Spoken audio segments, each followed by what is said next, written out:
Hi, Justin. I saw your email about needing help on this problem. So I wrote the problem down here. Okay, I noticed also on the slide that you said we would solve this using substitution. Okay, so as a reminder, when we solve using substitution, since this says y equals, and it equals all of this, that means this 12x minus 31 is the same value as y. So then I can take this 12x minus 31 and replace the y in the other equation with that, because it says y is equal to this. So if I rewrite my equation with that replacement in, instead of the y, I am now going to write the 12x minus 31, and then I continue my equation and say equals 12.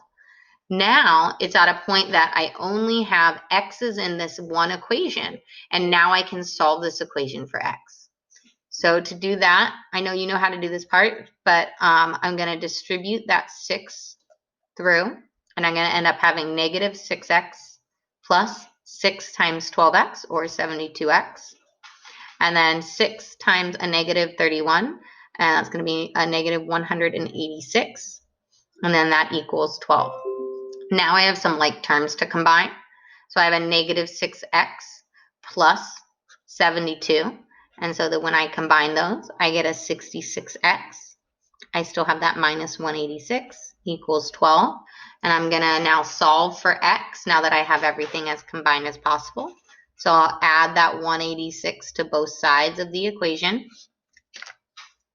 And I have 66x equals 198. And then I still got to get that x alone. So I'm going to divide by 66 to both sides. And if I do that, I find out that x is equal to 3. Okay. Now that I have my x value, I need to find my y value. Okay, because we're looking for where these two lines here intersect on the graph. We now know it intersects at an x value of 3. So to find that y value, I'm going to take one of my equations. It doesn't matter which one. I'm choosing this y equals 1 because the y is already alone, and so I don't have to solve for y. So now all I'm going to do is I'm going to substitute in 3 for my x, and then I'm going to continue solving. Okay, and so now that that's substituted in, I really just have some math. I got to simplify and do some arithmetic. So it says 12 times 3 minus 31.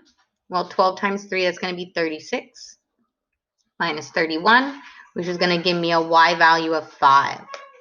Okay, now I know the point at which these two lines would intersect. It is at an x value of 3 and a y value of 5. So 3 comma 5. This is my final answer. Always x and then y. And that's it.